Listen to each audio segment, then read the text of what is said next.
Puspuso na ang paghahanda ng Department of Agriculture sa inaasahang epekto ng La Nina at bagyong Henera sa bansa. Pagtitiyak ng ahensya, may 2 milyong sako ng bigas ang nakahandang i-deploy sa tatamaan ng sakuna. Yan ang ulat ni Clazel Pardilla.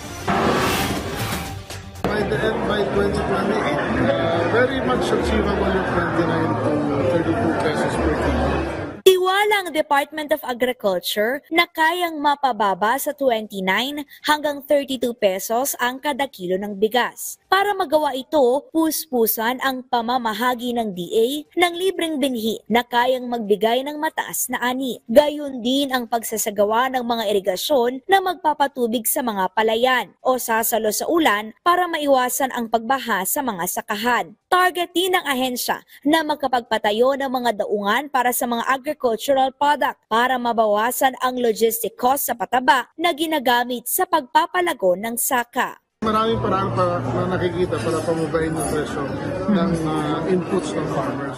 Pinaghahandaan ng DA ang epekto ng La Nina at bagyong Henera. Ilan sa mga lugar na inaasahang tatamaan ng bagyo ay ang Cordillera, Ilocos, Cagayan, Central Luzon at Calabarzon. Nakahanda na ang mga tulong ng DA sa mga naturang lugar para maabatan ang posibleng masamang epekto nito sa produksyon ng pagkain. As of the moment, we're expecting because of La Nina that there will be 1 or 2 more giant storms there. We have prepared advanced preparation for seeds, in case we really get hit again, we really have to replant as fast as possible. Even the farm machineries like direct seeders that are needed, they're arriving already, so that we can do a quick turnaround and replant.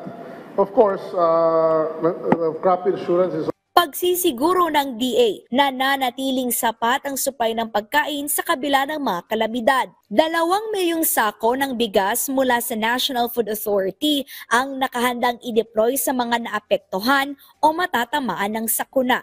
Clazel Pardilla para sa Pambansang TV sa Bagong Pilipinas.